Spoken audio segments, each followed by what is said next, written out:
김정인 이사님, 청년 세대의 냉소적인 이런 시선 어떻게 바라보십니까?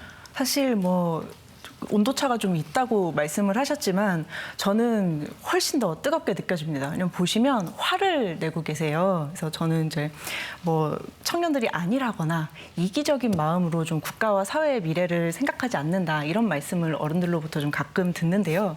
저는 무관심과 냉소를 좀 구분해 주십사 하고 부탁을 드리고 싶습니다.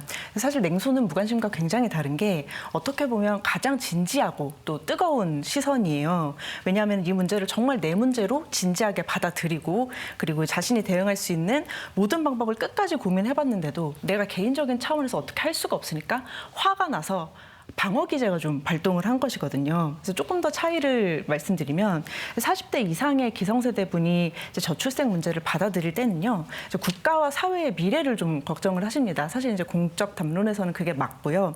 그런데 20대와 30대 청년과 저희가 이야기를 나눠보면요, 그러니까 자신의 현재와 미래에 대한 걱정을 하세요. 사회에 대한 국가에 대한 미래보다는 이제 나의 현재, 나의 미래에 대한 걱정이기 때문에 저는 훨씬 더 진지할 수밖에 없다고 생각을 해요. 더구나 이제 곳간에서 인심이 난다는 표현이 있잖아요. 예. 근데 지금 너무 이제 각자 도생을 할 수밖에 없는 상황이 닥치다 보니까 불안하고 무력함을 느껴서 냉소로 좀 무장할 수밖에 없습니다. 근데 해결책을 많이 내주고 계신데 이게 너무 좋은 해결책들이지만 당사자의 일상을 좀 파고든다는 느낌은 사실 못 받았어요. 그래서 이제 청년의 고민과 사회의 고민이 조금 이제 맞닿지 못하고 있다 이런 느낌은 좀 받았습니다.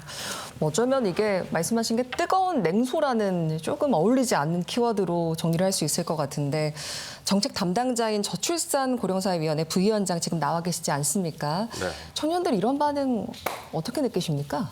매우 안타깝고 큰 책임감을 느낍니다. 사실 청년들이 이런 부정적 인식을 갖는 데는 몇 가지 이유가 있다고 생각합니다. 직접적으로는 아마 애를 낳고 기르는 데 따른 금전적 부담이라든가 기회비용이 너무 큰 부분이 있을 거고요. 구조적으로는 많은 분들이 말씀을 주셨지만 과도한 경쟁 압력과 또 일자리를 비롯한 미래에 대한 불안감이 잠재해 있지 않나 싶고요.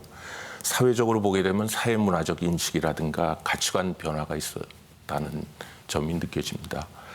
다만 이제 저희가 지난 3월에 국민 인식 조사를 해보니까 청년들 포함해서 했습니다.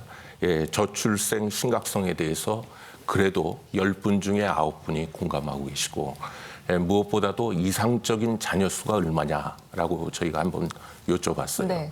그랬더니 한 1.8명입니다. 그런데 작년에 우리가 합계 출산율이 0.72명이거든요. 그 얘기는 청년들께서 느끼시는 이런 어려움, 또 사회인식의 변화, 이런 부분을 우리가 같이 노력해서 조금씩 해결해 준다면 0.72명이 1.8명으로도 갈 수 있는 길은 있지 않을까 하는 그런 생각을 해봅니다. 지금